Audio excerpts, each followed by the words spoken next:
नमस्ते दोस्तों। स्वागत है आप सबका हिंदी साहित्य वाटिका में। आइए सुनते हैं शैली माथुर जी द्वारा लिखी एक बहुत ही प्यारी कहानी, मोहमाया मायका। 10-15 दिन मायके में बिताकर आई नेहा ने आज बड़े ही खुशनुमा मूड में फिर से स्कूल ज्वाइन किया था। मायके की खट्टी मीठी स्मृतियों में डूबते उतराते उसने स्टाफ रूम में प्रवेश किया तो साथी अध्यापिकाएं उसे इतने दिनों बाद अपने बीच पाकर चहक उठी। ओहो, साड़ी तो बड़ी खूबसूरत मिली है मायके से, प्योर सिल्क लगती है। क्यों प्राची, 2,500 से कम की तो क्या होगी? मधु ने पास बैठी प्राची को कोहनी मारी। मेरी नज़रें तो कंगन और पर्स पर ही अटकी है। तेरी भाभी की चॉइस अच्छी है, प्राची ने कहा। इससे आगे की कोई और अपनी अपेक्षाओं का पिटारा खोले, नेहा ने बीच में हस्तक्षेप करना ही उचित समझा। यह साड़ी तो अभी एनिवर्सरी पर तनुज ने दिलवाई थी और ये कंगन और पर्स मैंने एग्जीबिशन से लिए थे। कुछ भी कहो, आजकल मायके जाना कोई आसान सौदा नहीं रह गया है। जितना मिलता नहीं उससे ज़्यादा तो देना पड़ जाता है। पिछली बार भतीजे भतीजी के लिए ब्रांडेड कपड़े ले गई थी, भाभी के लिए इम्पोर्टेड कॉस्मेटिक्स, घूमने बाहर खाने आदि पर भी खुलकर खर्च किया और बदले में मिला क्या? एक ठीक ठाक सी साड़ी। अभी तो उसे तैयार करवाने में 1,500 और खर्च हो जाएंगे, मधु ने आंखें और उंगलियां नचाते हुए बताया। तो नेहा को भी तृष्णा सी होने लगी। अपनी किताबें समेटकर वह स्टाफ रूम से क्लास का बहाना बनाकर निकल ली। इतने दिनों बाद क्लास लेकर उसे बहुत अच्छा लगा। अगला पीरियड खाली था पर उसका स्टाफ रूम में लौटने का मन नहीं हुआ। साथी अध्यापिकाओं की ओछी मानसिकता देखकर उसका मन बुझ सा गया था। उसके कदम स्वतः ही लाइब्रेरी की ओर उठ गए। वहाँ के शांत वातावरण में उसके उद्विग्न मन को कुछ राहत मिली। टेबल पर पर्स और हाथ की किताबें रखकर उसने अपना सिर कुर्सी से टिका दिया। मूंदी हुई पलकों के पीछे मायके में कुछ दिन पूर्व बिताया समय साकार हो उठा। कैसे उसे देखते ही मम्मी पापा के चेहरे खिल उठे थे। माँ ने उत्साह से बताया था कि हमेशा धीर गंभीर और चुप चुप रहने वाले पापा पिछले 1 घंटे से उसके इंतज़ार में गलियारे में चक्कर काट रहे थे। बातें कुछ नहीं करनी है इन्हें, बातें तो तुझसे मैं ही करूँगी। ये तो तुझे देखकर ही तेरे मन का पूरा एक्सरे अपने दिल में उतार लेते हैं। क्यों जी, हो गई तसल्ली आपको? खुश है ना आपकी लाडली? तब तक भैया भाभी और भतीजा भतीजी को भी उसके आने की भनक लग चुकी थी। सब ने उसे चारों ओर से घेर उसकी, तनुज की और यशी की कुशल छेम पूछना आरंभ किया तो वह निहाल हो उठी थी। कुछ रिश्तों की खुशबू खुद में ही चंदन जैसी होती है। जरा सा अपनापन घिसने पर ही रिश्ते दिल से महक जाते हैं। एक एक को उनके साथ न आ पाने की न केवल सफाई देनी पड़ी थी, वरन यह वादा भी करना पड़ा था कि यशी की परीक्षाएं समाप्त होते ही वे तीनों आएंगे और ज़्यादा दिनों के लिए आएंगे। वैसे हर बार क्या मैं ही आती रहूँगी? दूरी तो उतनी ही है, कभी तुम लोग भी तो प्रोग्राम बना लिया करो, हमें भी इतनी ही खुशी होगी। नेहा ने झूठ मूठ नाराज़गी दर्शाई थी। वैसे इतना प्यार और अपनापन पाकर वह मन ही मन आह्लादित हो उठी थी। सही है बुआ, इस बार राखी पर मैं सबको लेकर आऊँगा, दादा दादी को भी, भतीजे ने जोश में वादा किया था। सबके साथ मम्मी पापा के भी अपने घर आने की कल्पना मात्र से ही नेहा को गुदगुदी सी हो आई थी। मैं चाय लेकर आती हूँ, भाभी उठकर जाने को हुई तो नेहा ने हाथ पकड़कर उन्हें बैठाना चाहा। मैंने ट्रेन में पी ली थी, जरा भी इच्छा नहीं है, आप बैठो। अरे ऐसे कैसे, मम्मी पापा जी तो कब से इंतज़ार कर रहे हैं कि नेहा आएगी तो उसके साथ ही चाय पियेंगे। ओह, मुझे पता नहीं था। ठीक है, मैं सबके साथ आधा कप ले लूँगी। नेहा अभिभूत थी। चाय के साथ भैया ने करारी कचौरियों का पैकेट खोला तो सबकी लार टपक पड़ी। ऑफिस से आते हुए मंगू हलवाई से लेकर आया हूँ, खास तेरे लिए। उसे करारी निकालने को कहा तो पूछने लगा, नेहा बिटिया आई हुई है क्या? मेरे हाँ कहने पर कहने लगा, सवेरे उसकी पसंद की करारी जलेबियाँ निकाल कर रखूँगा, नाश्ते के लिए ले जाना। अच्छा जी, जलेबियाँ तो मुझे भी पसंद है, कभी मेरे लिए तो जल्दी उठकर नहीं लाए। चाय लेकर आती हुई भाभी ने इठलाते हुए कहा और साथ ही नेहा को चुपके से इशारा भी कर दिया। तुम्हारी शुगर बढ़ी हुई है, थोड़ा कंट्रोल करो। भैया ने भी नहले पर दहला जड़ दिया तो पापा बहू के पक्ष में बोल उठे। इस नालायक को कहती ही क्यों है बेटी? तेरा जब भी खाने का मन हो मुझसे कहना, मैं मॉर्निंग वॉक से लौटता हुआ ले आऊँगा। बुआ, आप मछली तो ले ही नहीं रही हो, मैंने बेली है। नन्ही सी भतीजी ने ठुनकते हुए आग्रह किया तो नेहा ने एक साथ 2 मछली उठा ली थी। अरे, हमें तो पता ही नहीं था कि बिन्नी इतनी बड़ी हो गई है कि मम्मी को काम में हाथ बटाने लगी है। नेहा ने भतीजी को गोद में बैठा लिया था। मम्मी को नहीं, दादी को। मछलियाँ मम्मी जी ने बनाई हैं, खास आपके लिए अपने हाथों से। वो तो ठीक है माँ, पर नेहा के हाथ में मछली का पूरा डिब्बा मत दे देना, वरना याद है ना डिब्बा और अचार का मर्तबान सब साफ। भैया ने याद दिलाया तो नेहा झेप गई। मम्मी हंस हंस कर सबको बताने लगी कि कैसे बचपन में नेहा उनके सो जाने पर आस पड़ोस की सब सहेलियों को बुला लाती थी और वे सब मिलकर सारी मठरियाँ और अचार चट कर जाती थी। हंसी मजाक और बातों की फुलझड़ियों ने चाय नाश्ते का मज़ा दोगुना कर दिया था। भाभी ट्रे समेट कर जाने लगी तो नेहा ने साथ लाए तरह तरह के खाखरे और चिक्की के पैकेट्स निकालकर भाभी को पकड़ा दिए। वे बोल उठी, अरे इतने सारे! मिठाई तो आजकल कोई खाता नहीं है, ये सबको पसंद है तो यही ले आई। कहते हुए नेहा ने दोनों बच्चों को उनकी मनपसंद बड़ी बड़ी चॉकलेट पकड़ाई तो वे भी खुशी से उछलते कूदते बाहर खेलने भाग गए। पापा, ये आपके लिए स्टिक।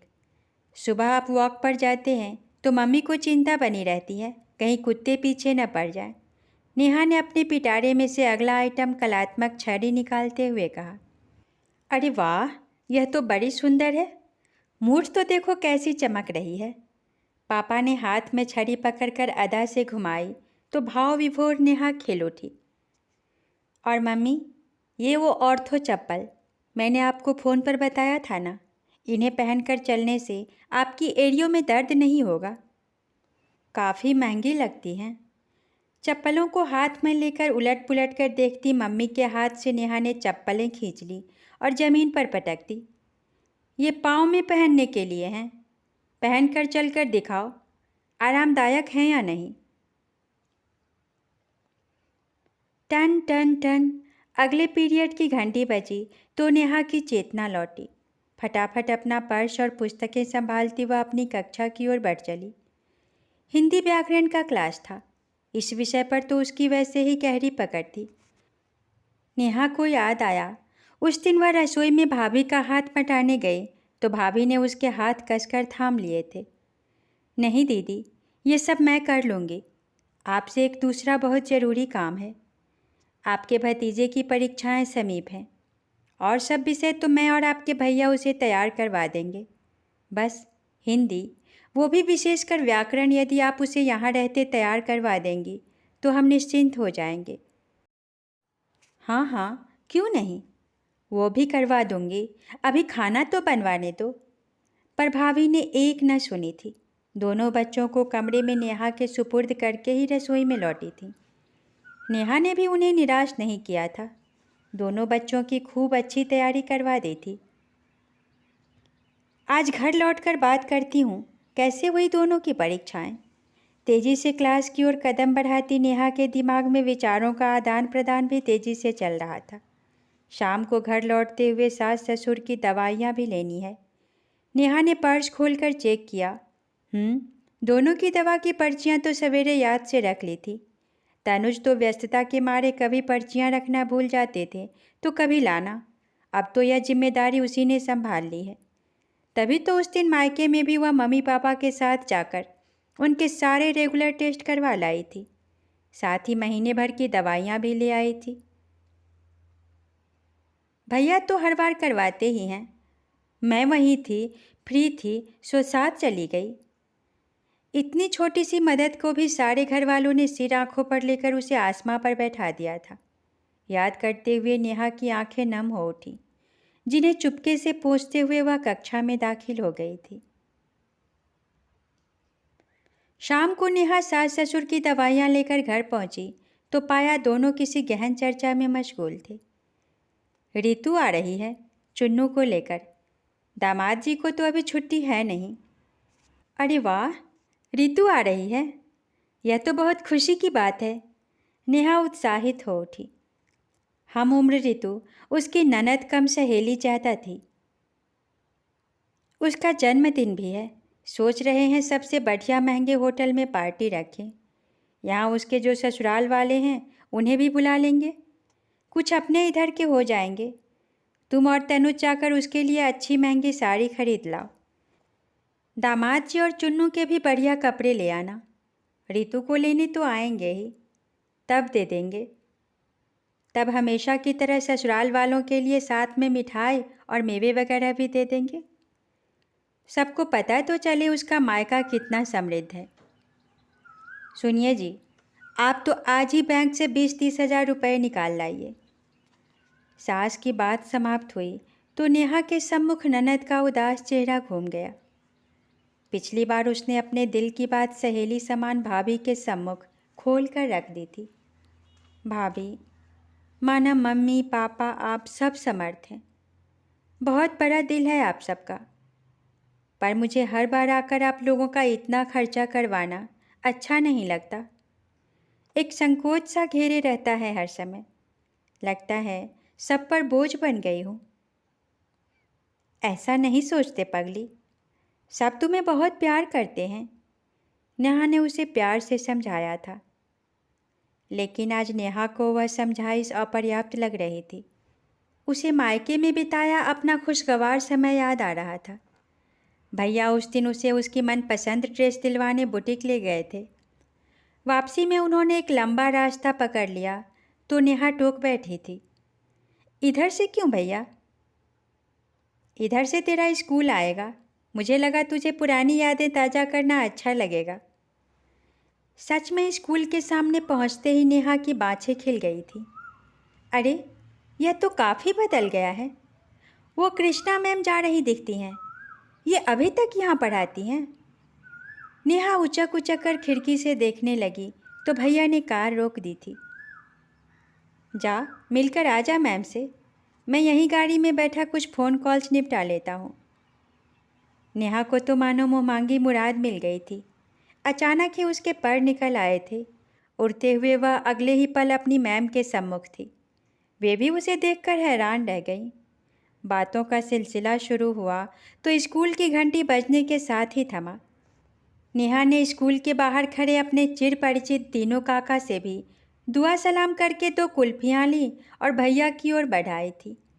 देखो ना भैया, दीनू काका कुल्फी के पैसे नहीं ले रहे। चिंता ना कर, मैं फिर कभी दे दूँगा। यही नहीं, लौटते में भैया ने उसे उसकी सहेली के घर ड्रॉप कर दिया था। फ़ोन कर देना, लेने आ जाऊँगा। 2 घंटे बाद नेहा घर लौटी थी तो उसका हंसता खिलखिलाता चेहरा बता रहा था कि वह अपना बचपन फिर से जी आई है। और यहाँ नादान साथी अध्यापिकाएं पूछ रही हैं, मायके से लौटी है, क्या लाई दिखा? अब भाई भाभी के स्नेह को कोई कैसे दिखा सकता है? मम्मी पापा के लाड़ को कोई कैसे तौल सकता है? दिन भर बुआ बुआ करने वाले बच्चों का प्यार कैसे मापा जा सकता है? प्यार को यदि पैसे से तौलेंगे तो उसका रंग हल्का नहीं पड़ जाएगा। जिंदगी के बैंक में जब प्यार का बैलेंस कम हो जाता है तो हंसी खुशी के चेक भी बाउंस होने लगते हैं। हर बेटी की तरह उसकी तो एक ही दुआ है कि स्नेहिल धागों की यह चादर उसके सिर पर हमेशा बनी रहे। यहाँ आकर वह फिर से अपना बचपन जिए, भूल जाए लंबी जिंदगी की थकान को और फिर से तरोताज़ा होकर लौटे अपने आशियाने में। प्यारी ननद रानी ऋतु का जन्मदिन वह अनूठे स्नेहिल अंदाज में मनाएगी। सोचते हुए नेहा के चेहरे पर भेद भरी मुस्कान पसर गई थी। मम्मी जी, पापा जी और तनुज से पूछ पूछ कर वह चुपके चुपके ऋतु की सहेलियों की सूची तैयार करने लगी। उसे खाने में जो जो पसंद है वह मम्मी जी के साथ मिलकर तैयार करेगी। यसी ने उस खास दिन घर को सजाने की जिम्मेदारी खुशी खुशी ओढ़ ली थी। चुन्नू को बहलाने के लिए वह सहेली का डॉग भी लाने वाली थी। अपनेपन की यह भीनी भीनी खुशबू रितु को हर अपराध बोध से उबार स्नेह रस में शराब ओढ़कर बार बार मायके का रुख करने पर मजबूर कर देगी। सोचते हुए नेहा सूची को कार्य रूप देने में जुट गई थी। धन्यवाद। आशा है कि यह कहानी आप लोगों को पसंद आई होगी। इस कहानी और वीडियो के संबंध में अपने विचार ज़रूर भेजिएगा। शुक्रिया।